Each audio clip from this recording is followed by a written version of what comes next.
এক ওয়াক্ত নামাজ পড়ে না, খোদার 365 দিন, একটা বছরে কোনো দিন যে ছেলেটা ফজরের নামাজ পড়লা না, তুমি কোন মার ঘরে জন্ম নিলা?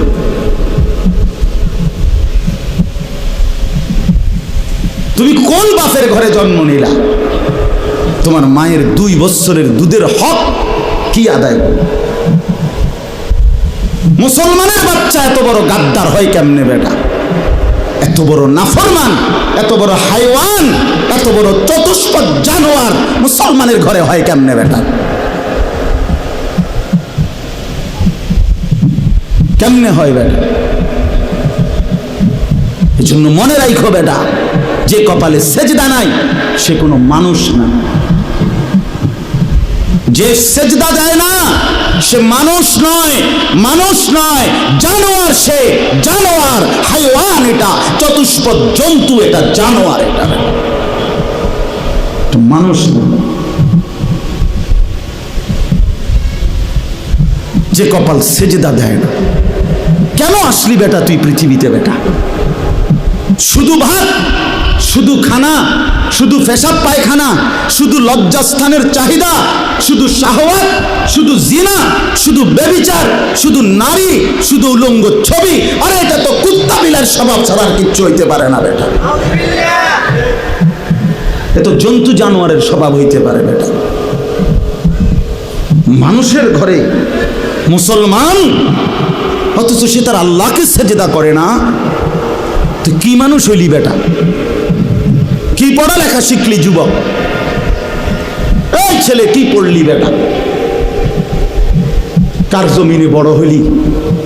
কার আসমানের নিচে রইলি? কি রে বেটা? আমরা চেহারা চিনি না?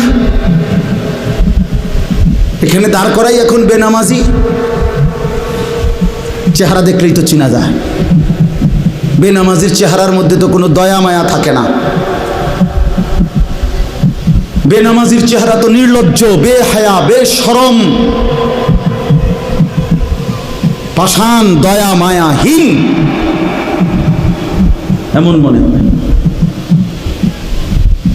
এজন্য বন্ধু, নিজেকে আরেকবার ভেবে দেখো। তুমি মায়ের সন্তান, তুমি বাবার সন্তান, তুমি মুসলমানের সন্তান। এই কালেমা বড় দামি কালেমা। আমি 72 বছর বয়স্ক, 72 বছর বয়স বুড়া চাচা, এরকম একজন বয়স্ক লোককে গত আগস্ট মাসে কালেমার দাওয়াত দিছিলাম। উনি হিন্দু। 2.5 ঘন্টা ওনারে বুঝাইছিলাম, বলছিলাম, কিন্তু উনি এটা বলে যে ঈশ্বর অদ্বিতীয়, ঈশ্বরের কোনো অংশীদার নাই, আমি প্রতিমা পূজা করি না। উনি এই কথাটা বলে, কিন্তু উনি কালেমা। আমি বললাম, চাচা, আমাদের সাথে আরো আলেমা ছিল, চাচা আপনি এই কথাটাই বলেন, এই কথাটাই বলেন, এটাই কালেমা। আপনি যেটা বিশ্বাস করেন এই কথাটা মুখে বলেন না, কালেমা আরবিটা বলেন, লা ইলাহা ইল্লাল্লাহু মুহাম্মাদুর রাসূলুল্লাহ, এটা বলেন। কত অনুরোধ করলাম, কামসি পর্যন্ত, বিশ্বাস করেন। চাচার মুখ দিয়ে এই কথাটা বাইর করতে পারলাম না। কয় না, আমি এটা পড়তাম না।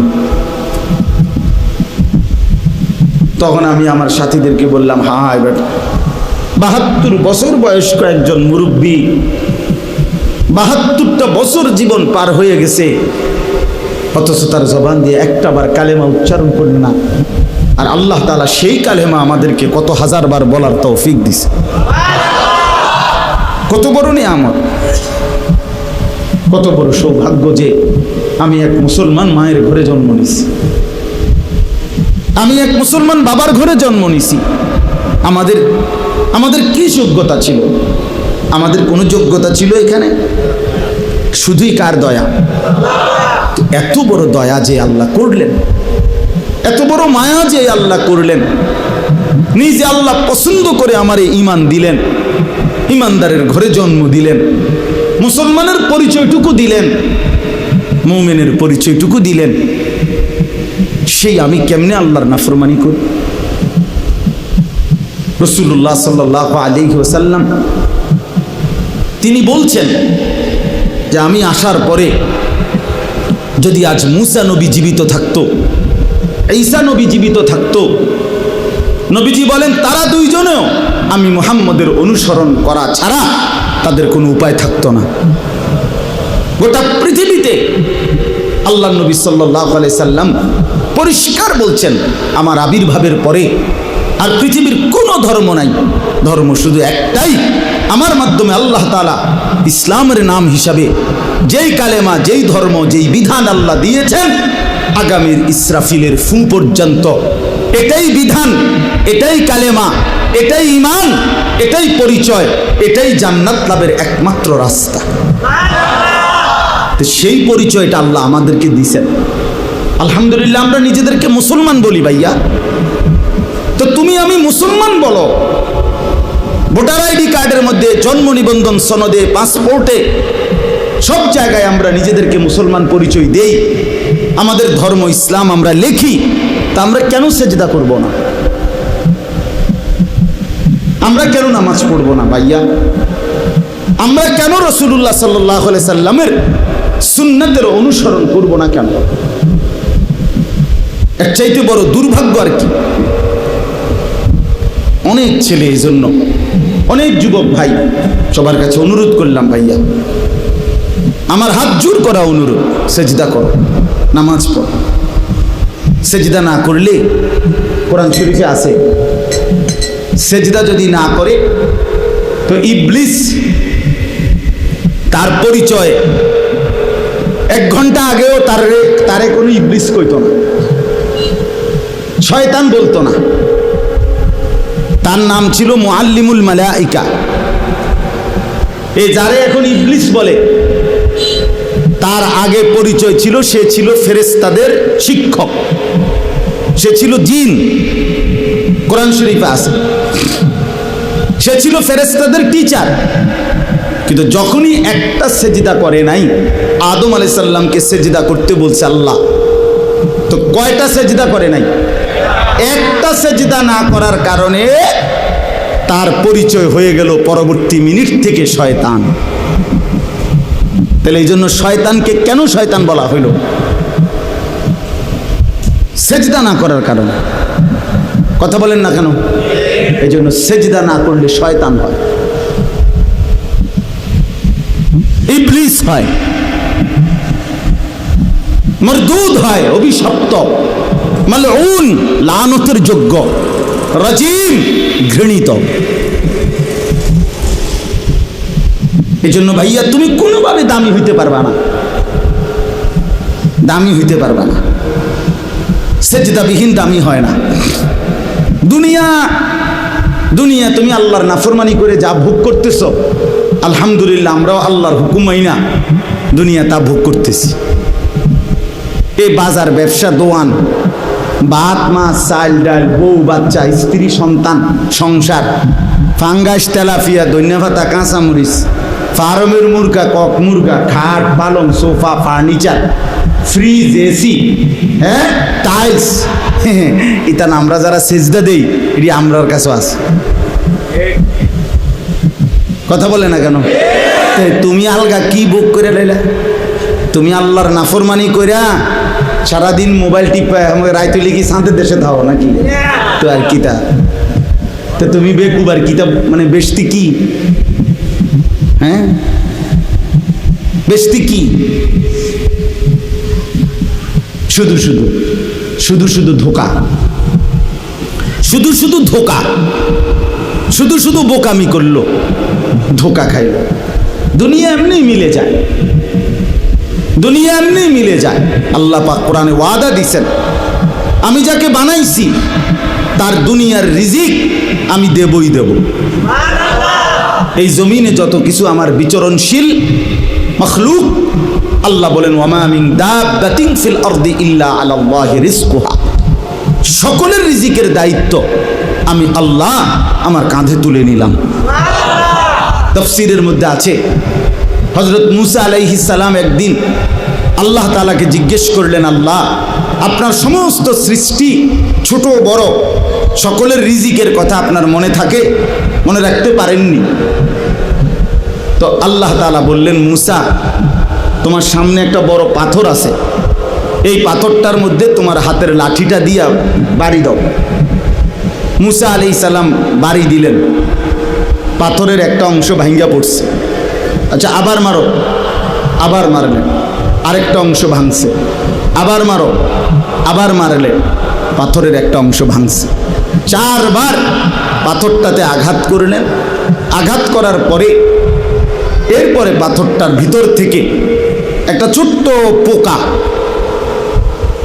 একদম পিচ্চি, মুখে একটা সবুজ গাছের পাতা কুটকুট করে কামড়াইতেছে, খাইতেছে। এই অবস্থায় এই পাথরটার ভিতর থেকে এই পোকাটা নিচে পড়ছে। আল্লাহ তাআলা বললেন, মুসা ওই পোকাটা কি বলে কান পাইতে একটু শোনো। তাফসিরে রুহুল মাআনিতে আমরা পড়ছি, আরবি তাফসিরে। তো ছোট্ট পোকাটা মুসা আলাইহিস সালাম শুনতে পেলেন।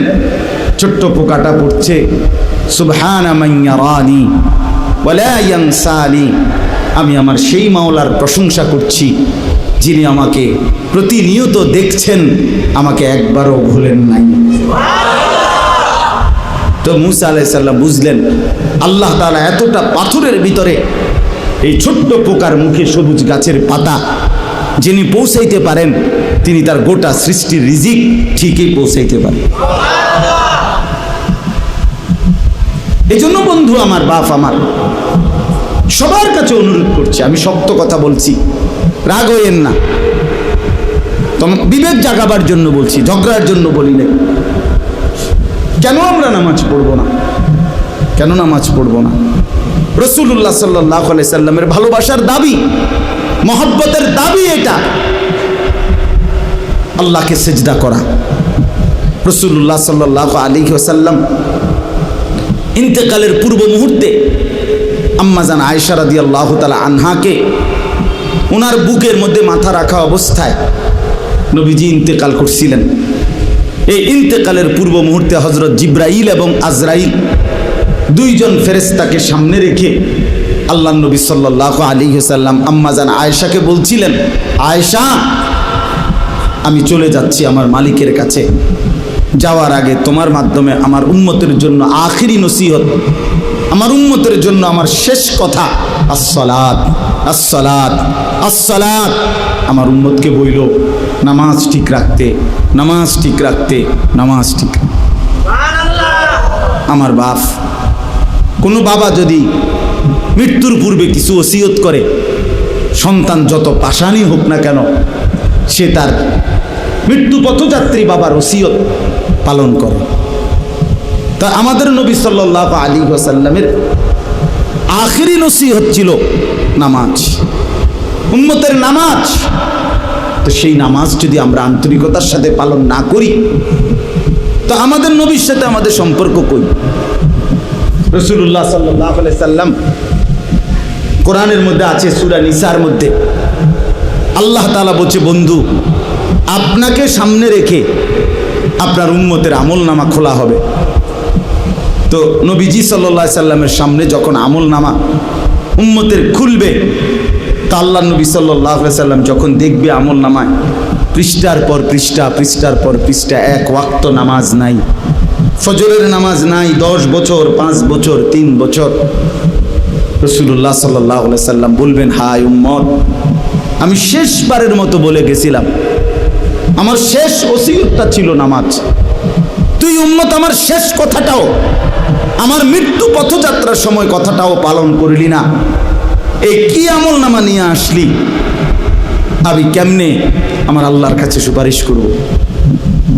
নবী সাল্লাল্লাহু আলাইহি সাল্লামের সুপারিশ এটা মামুর বাড়ি না, হাউজে কাউসারের পানি সস্তা দরের কোনো পানি না যা আপনি চাইবেন আর দিয়ে দিবে।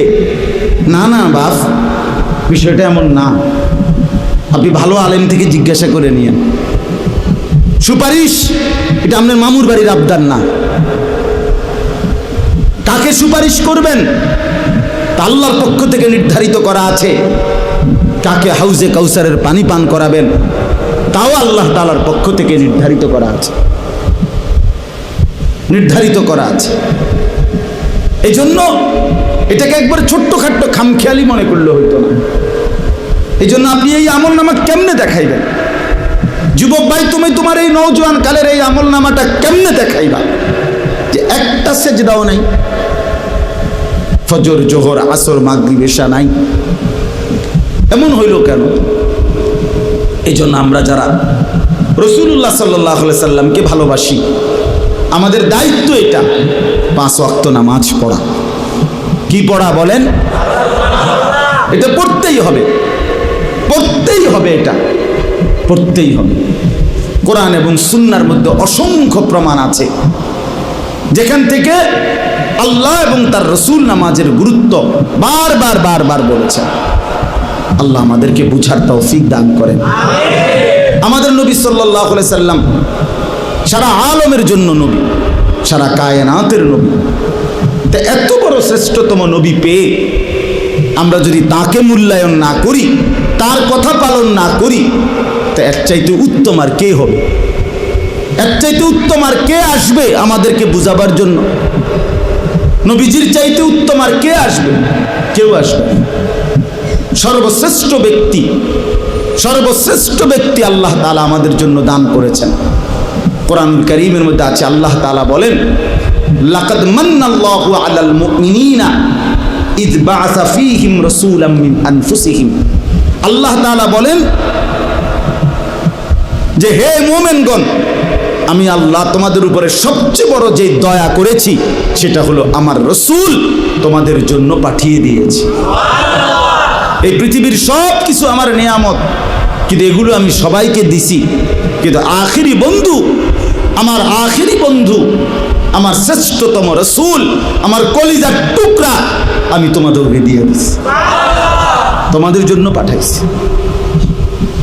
আল্লাহ তার খাজানার সবচেয়ে বড় সম্পদ আল্লাহ তাআলা দান করছেন আমাদেরকে, দান করছেন আমাদের। এই জন্য দয়া করে আমরা যেন কদর করি। এই আয়াতের তরজমা শুনেন। নবী সাল্লাল্লাহু আলাইহি সাল্লামকে আল্লাহ তাআলা বলেন, কুল, হে নবী আপনি বলুন, ইয়া আইয়ুহান নাস, হে সমস্ত মানুষ, সারা পৃথিবীর মানুষকে আল্লাহ তাআলা ডাক দিতে বলছে। হে নবী আপনি বলেন, হে লোক সকল, হে জগতের সমস্ত মানুষ, শোনো তোমরা, ইন্নী রাসূলুল্লাহি ইলাইকুম জামিআ, নিশ্চয়ই আমি আল্লাহর রাসূল, ইলাইকুম জামিআ, তোমাদের সকলের জন্য, সারা পৃথিবীর বিশ্ব মানবতার জন্য আমি হলাম আল্লাহর রাসূল। তো আল্লাহ তাআলা বলেন, আমার পরিচয়টা তুলে ধরেন নবী, আপনার পরিচয়ও তুলে ধরছেন যে আপনি সারা বিশ্ব মানবতার রাসূল। এবার আমার পরিচয়ও ধরেন যে এই কথাটা কে বলছে। আল্লাযী লাহু মুলকুস সামাওয়াতি ওয়াল আরদ, সাত আসমান এবং জমিনের মালিকানা যেই আল্লাহ, তিনি বলছেন যে আমি সারা পৃথিবীর মানুষের জন্য আমি আল্লাহর রাসূল। লা ইলাহা ইল্লা হুয়া ইউহয়ী ওয়া ইউমীতু, তিনি ওই আল্লাহ যিনি ছাড়া আর কোনো ইলাহা নাই, তিনি সকলকে জীবন দেন, তিনি সকলকে মৃত্যু দান করেন। জীবন মৃত্যু দানকারী, একত্ববাদের অধিকারী আর কোনো ইলাহা নাই যিনি ছাড়া। সেই মহান আল্লাহ রব্বুল আলামিন, গোটা কায়নাতের মালিকানা যার, তারই পক্ষ থেকে আমি তোমাদের সবার জন্য আল্লাহর রাসূল। অতএব আমাদের করণীয় কি? তো আল্লাহ তাআলা বলেন, হে নবী আপনি বলেন তোমাদের করণীয় কি? ফাআমিনু বিল্লাহি ওয়া রাসূলিহিন নাবিয়্যিল উম্মি আল্লাযী ইউমিনু বিল্লাহি ওয়া কালিমাতিহি। অতএব তোমরা সকলেই আল্লাহ এবং তার রাসূলের উপরে ঈমান আনো। আল্লাহ এবং তার রাসূলের উপরে কি আনো? ঈমান। রাসূলের কয়েকটা পরিচয় বলছে যে তিনি আল্লাহর রাসূল, আন-নবী তিনি আল্লাহর নবী, আল উম্মি তিনি দুনিয়াবি পড়ালেখা থেকে মুক্ত, যা বলছেন সরাসরি শুধুমাত্র আল্লাহর কাছ থেকেই বলছেন। আল্লাযী ইউমিনু বিল্লাহি ওয়া কালিমাতিহি, যিনি আল্লাহর সমস্ত কথা এবং আল্লাহর উপরে পরিপূর্ণ ঈমান রাখতেন। নবীজি আল্লাহ তাআলার সকল হুকুম পালন করছেন কিনা? কথা বলেন না। আল্লাহ তাআলার প্রতি পূর্ণ ইয়াকিন রাখতেন কিনা? তো আল্লাহ বলেন, যিনি রসুল, যিনি নবী, যিনি দুনিয়াবি পড়ালেখা থেকে মুক্ত, যিনি আল্লাহর উপরে পূর্ণ ঈমান রাখতেন, যিনি আল্লাহর সমস্ত কথা মানতেন, সেই প্রিয়তম রসুলের উপরে তোমরা সকলেই ঈমান আনো। এরপরে বলেন ওয়াত্তাবিউহু, এই আমার কথা শেষ। আর এই কথাটাই বুঝেন, আল্লাহ তাআলা বলেন তোমরা সকলেই শোনো। দুই কথা, এক হলো আমার রসুলের উপরে ঈমান আনো, আর দ্বিতীয় কথা হলো ওয়াত্তাবিউহু, তোমরা সকলেই আমার রসুলকে অনুসরণ করো। অনুসরণ করো, নবীর প্রতি ঈমান আনো, নবীকে অনুসরণ করো। কেন? তিনি সবার জন্য রসুল, অন্য আর কারো কাছে গেলে হবে না, তিনি একজন। এই দুইটা দায়িত্ব দিয়েছেন আমাদেরকে আল্লাহ। ফাআমিনু, তোমরা সকলেই নবীর উপরে ঈমান আনো। দ্বিতীয় হলো ওয়াত্তাবিউহু, তোমরা সকলেই নবীর আনুগত্য করো, অনুসরণ করো। লাভ কি হবে? শেষ আল্লাহ বলেন লাআল্লাকুম তাহতাদুন, তাহলে যদি তোমরা নবীর প্রতি ঈমান আনতে পারো এবং নবীকে অনুসরণ করো, তাহলে লাআল্লাকুম তাহতাদুন, নিশ্চিত তোমরা হেদায়েত পেয়ে যাবে, জান্নাত মিলে যাবে। এবার আপনারা 5টা মিনিট শুধু এই দুইটা কথা আপনারা ভাবেন। আমাদের নবী সাল্লাল্লাহু আলাইহি সাল্লামের প্রতি আমাদের দায়িত্ব আল্লাহ তাআলা এই আয়াতে দুইটা বলছে। এক, সর্বান্তকরণে নবী সাল্লাল্লাহু আলাইহি সাল্লামকে মেনে নেওয়া, তিনি যা বলছেন তাই ঠিক। কথা বোঝেন নাই? এখানে কোনো যুক্তি, কোনো পরামর্শ, কোনো দিক নির্দেশনা, কোনো মতামত, কোনো অভিযোগ, কোনো আপত্তি কিচ্ছু নেই, তাইলে ঈমান থাকবে না। নবীজি সাল্লাল্লাহু আলাইহি সাল্লাম থেকে যা কিছু প্রমাণিত 23 বছরের, যদি এটা সঠিকভাবে বিশুদ্ধ দলিলের মাধ্যমে প্রমাণিত হয় যে এটা নবীজি বলছেন, নবীজি করছেন, নবীজি সমর্থন করেছেন, কথা বোঝেন নাই, তাহলে আমাদের দায়িত্ব একটাই, এটা মেনে নাও। এটা কি করা? এটা মেনে নাও। এখানে কোনো এশকাল করা যাবে না, কোনো কিছু না, কোনো আনা বর্তমান যুগে, বর্তমান অবস্থার প্রেক্ষাপটে ইত্যাদি ইত্যাদি না, কোনো কিছু না। কিয়ামত পর্যন্ত তিনি যা বলেছেন, তিনি যা করেছেন, তিনি যা সমর্থন করেছেন, তার উপরে ঈমান আনা, মেনে নেওয়া খোদার কসম আমাদের হেদায়েতের জন্য, আখিরাতের মুক্তির জন্য বাধ্যতামূলক। বাধ্যতামূলক। 2 নাম্বার হলো ওয়াত্তাবিউহু, নবী সাল্লাল্লাহু আলাইহি সাল্লামকেই একমাত্র অনুসরণ করা, তার 23 বছর পুরা মেনে নেওয়া, তার পুরা জিন্দেগি মেনে নেওয়া, আর তাকে অনুসরণ করা। হেদায়েতের জন্য এই 2 জিনিস জরুরি। এই জন্য বাপ একটা কথা বলি, আপনাদের কাছে ইনসাফের সাথে মনে রাখেন, বাস্তব কথা হলো এটা, নিজের বিবেককে ধোঁকা দিয়েন না, নিজের আখিরাত বরবাদ করেন না। আমি আপনাদের কাছে অনুরোধ করি, আমরা দলাদলি ঠেলা ঠেলি না। ইনসাফের কথা হলো, আসলে কোরআনুল কারীমের মধ্যে অসংখ্যবার আল্লাহ তাআলা এই কথাটা বলছেন যে বন্ধুকে অনুসরণ করো, অনুসরণ করো। ফাত্তাবিউহু আল্লাযীনা ইয়াত্তাবিউনাল রাসূলান নাবিয়্যাল উম্মি লাকাদ কানা লাকুম ফি রাসূলিল্লাহি উসওয়াতুন হাসানা ওয়া ইন্নাকা লাআলা খুলুকিন আযীম মা আতাকুমুর রাসূলু ফাখুযু। বারবার বারবার বারবার বারবার বারবার বারবার একটা কথা আল্লাহ বারবার বলছে, আমার বন্ধুকে অনুসরণ করো, আমার বন্ধুকে অনুসরণ করো, আমার বন্ধুকে অনুসরণ করো। নবীজি নিজে বলছেন, তোমাদের মনের চাহিদার বিপরীতে যতক্ষণ পর্যন্ত তোমরা আমাকে অনুসরণ না করবে, ততক্ষণ তোমরা পূর্ণ মুমিন হইতে পারবে না। নবীজি বলছে, তোমরা আমার সুন্নাতকে আঁকড়িয়ে ধরো, তোমরা মাড়ির দাঁত দিয়ে আমার সুন্নতকে ধরো। বিশ্বাস করেন, এই শেষ কথাটা বুঝেন। এভাবে বহুভাবে আল্লাহ তাআলা নবীজির জবান দিয়ে শুনাইছেন, নবীজি আমাদেরকে শুনাইছেন। নবীজিকে অনুসরণ করতে, অনুসরণ অনুসরণ অনুসরণ অনুসরণ, ইত্তেবা।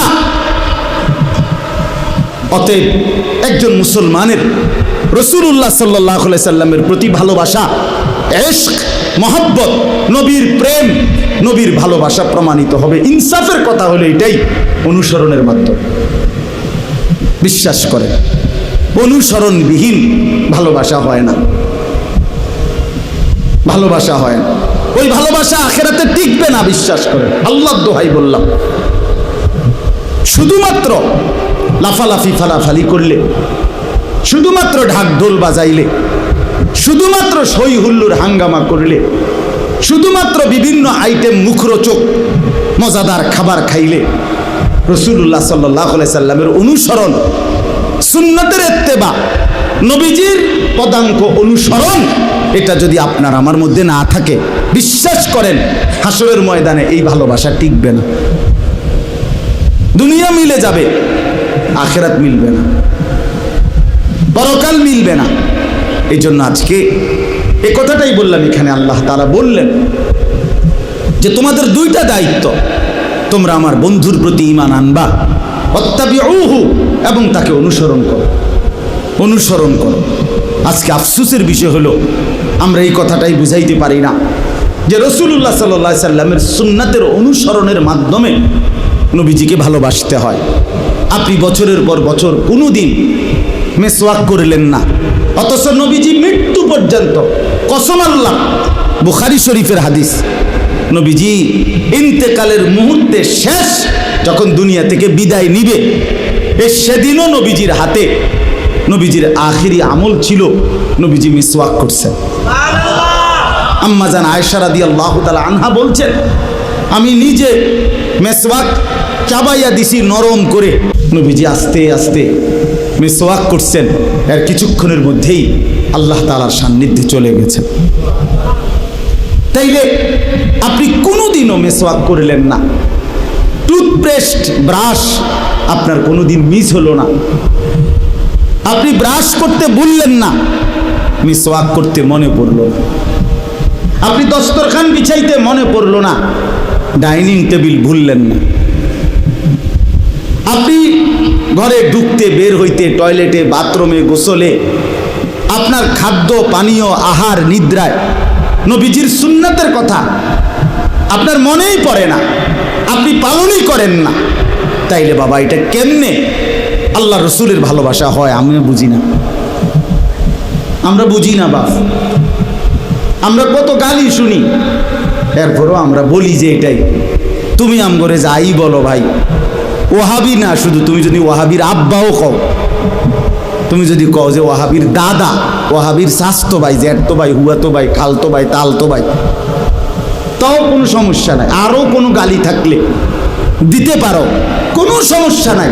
খোদার কসম আমরা বলেই যাব যে নবীজির সুন্নাত, নবীজির এক এক অনুসরণের মধ্যেই কেবল নবীজির ভালোবাসা নিহিত, এছাড়া হবে না,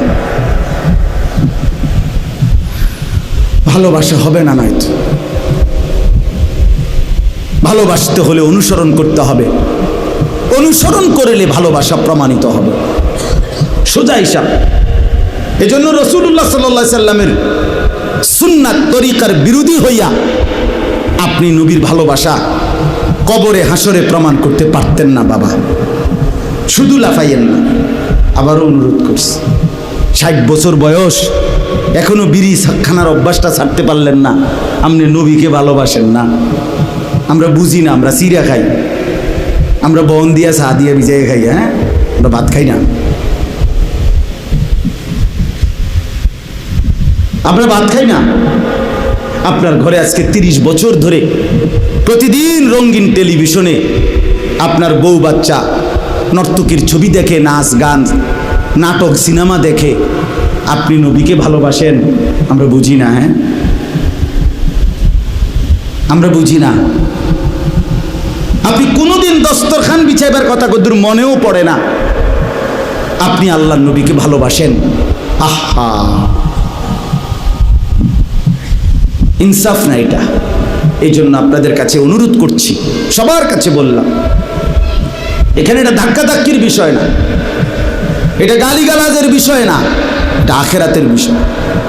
দুনিয়া আমার কাছেও আপনাদের হিসাব না, আপনাদের কাছেও আমার হিসাব না।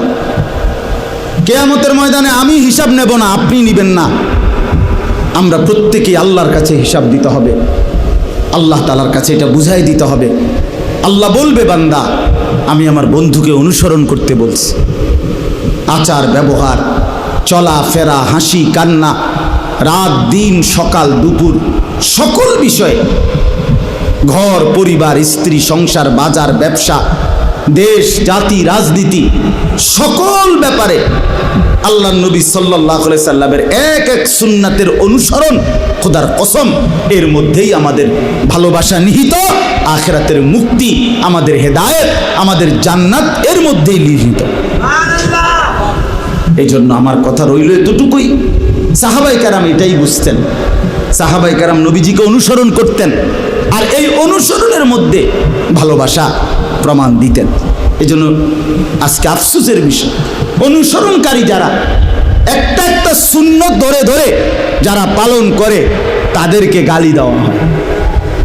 তাও আবার এমন মজার বিষয় যে গালি হিসাবে যে শব্দটা নির্বাচন করছে ওয়াহাবি, এটা কোনো গালি না।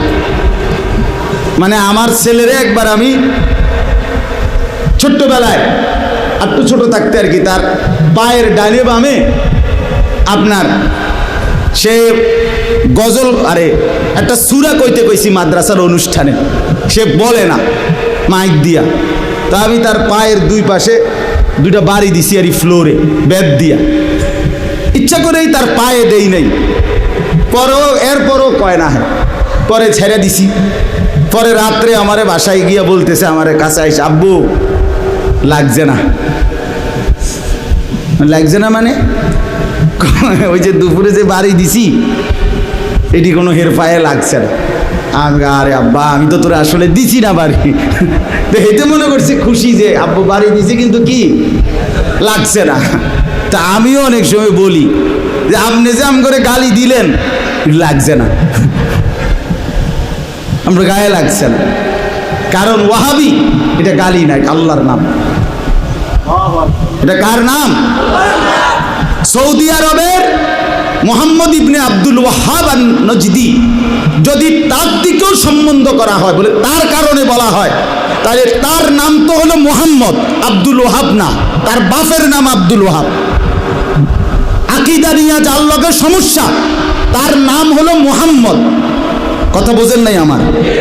সৌদি আরবে এই ওয়াহাবি বলতে যারা বলে, আপনি জিজ্ঞাসা করেন, এমনি তো মানুষ বুঝতো না, যারা আলেম তারাই জিজ্ঞাসা করেন, মানে এই কথা বলে আপনি কারে বুঝান, কার দিকে সম্বন্ধ করেন, তো বলবে সৌদি আরবে একজন ব্যক্তি ছিল মোহাম্মদ ইবনে আব্দুল ওয়াহাব, তার অনেক আকীদার সাথে আহলে সুন্নাত ওয়াল জামাতের আকীদার বিরোধী, তো এর কথাটা বলার জন্য বলে। তো ওর নাম তো ছিল মোহাম্মদ, আব্দুল ওয়াহাব না, তাহলে গালি তো দিলে তার দিকে ফিরাইলে তো তার নাম তো মোহাম্মদ, উনার নাম। দুই নাম্বার কথা হইল, আপনারা বলেন একেবারে যে কোনো কেউ বলবেন, আপনারা বলেন যে কোনো বিবেকবান মানুষ যে আল্লাহর নাম যাদের নামের মধ্যে, তাদেরকে শুধু ওই নাম ধইরা বিদ্রুপ করার অনুমতি আসেনি? ওই যে মালিক, খালেক, সাত্তার, জব্বার, এরকম অনেকের নামের মধ্যে থাকে না, আব্দুল মালিক, আব্দুল খালেক, আব্দুল সাত্তার, আব্দুল জব্বার, আছে না নাম এরকম? তো এখানে শুধু এই মালিক খালেক এটারে বিদ্রুপ করে বলার অনুমতি আছে? কেন নাই? কথা বলেন না কেন? কেন নাই? এই খোদার কসম, এই ওয়াহাব এটাও তো আল্লাহর নাম। আব্দুল ওয়াহাব মানে ওয়াহাবের বান্দা। সমস্ত হুজুররা দোয়া করে, রব্বানা লা তুজিগ কুলুবানা বাদা ইদ হাদাইতানা ওয়া হাব লানা মিন লাদুনকা রাহমা ইন্নাকা আনতাল ওয়াহাব। আপনি ওয়াহাব আল্লাহকে বলে, তা কোরআন শরীফে শিখানো আল্লাহর নাম হলো ওয়াহাব। তাহলে আপনি ওয়াহাবি বলে যদি কাউকে বিদ্রুপ করেন, গালি দেন, তো কার নাম ধরে আপনি গালিটা দিলেন? তো নিজের ক্ষতি কেন করলেন? ওই বেটার তো কিচ্ছু হইল না, আপনি নিজের আখিরাতটা বরবাদ করলেন। নিজের পরকালটা নষ্ট করে দিলেন। এই জন্য দয়া করে আমি সব সময় বলি যে ভাইয়া কোনো সমস্যা নাই, এই ওয়াহাবি মানে আল্লাহওয়ালা এটাও আম করে দাও, আর সুন্নত তো আমরা পালন করি, আরো যদি কোনোটা বাকি থাকে সেটাও তালাশ করে আম করে দিয়া দাও। সুন্নাতগুলো আমরা নিয়ে নেই, বিদআতগুলো তুমি নিয়ে আনো, তোমাদের বন্টনে আমরা খুশি। রাদিনা, আমরা খুশি হলাম। সুন্নাতগুলো আম করে দিয়া দাও, বিদআতগুলো তোমরা নিয়ে আনো। এই জন্য মেহেরবানি করে সোজা হিসাব, এটা দলাদলি ঠেলাঠেলি ধাক্কাধাক্কির বিষয় না, এটা হাসরের ময়দানে আমার আপনার ফয়সালার বিষয়। এই জন্য দয়া করে আমরা প্রত্যেকে ইনশাআল্লাহ রাসূলুল্লাহ সাল্লাল্লাহু আলাইহি সাল্লামের অনুসরণ, সুন্নাতের ইত্তেবা, নবীজির একটা একটা নিয়ম পালন করার মাধ্যমে নবীজির ভালোবাসার প্রমাণ দিতে চেষ্টা করব ইনশাআল্লাহ। আল্লাহ তাআলা আমাদেরকে তৌফিক দেন, কবুল করেন। তিনটা কথা মোট বলছি। এক, যুবক ভাই তোমরা সবাই দয়া করে নামাজ পড়ো, নামাজ পড়ো, নামাজ পড়ো। দুই নাম্বার কথা হলো, আমরা রাসূলুল্লাহ সাল্লাল্লাহু আলাইহি সাল্লামকে আল্লাহ তাআলা পাঠিয়ে সারা পৃথিবীর জন্য আমাদেরকে দুইটা দায়িত্ব দিয়েছেন। এক, নবীজির প্রতি পূর্ণ ঈমান আনা। দুই, নবীজিকে পূর্ণ অনুসরণ করা। ঠিক আছে না? আর তিন নাম্বার কথা হলো, শুধুমাত্র গালি কাদা ছোড়াছড়ি ধাক্কাধাক্কি নয়, বরং চলেন সবাই মিলে আল্লাহর নবীকে অনুসরণের মাধ্যমে নবীজির সুপারিশ কামনা করি, হাউজে কাউসারের পানি তালাশ করি, আখিরাতের মুক্তি তালাশ করি। আল্লাহ আমাদের সবাইকে তৌফিক দেন, কবুল করেন। আমিন।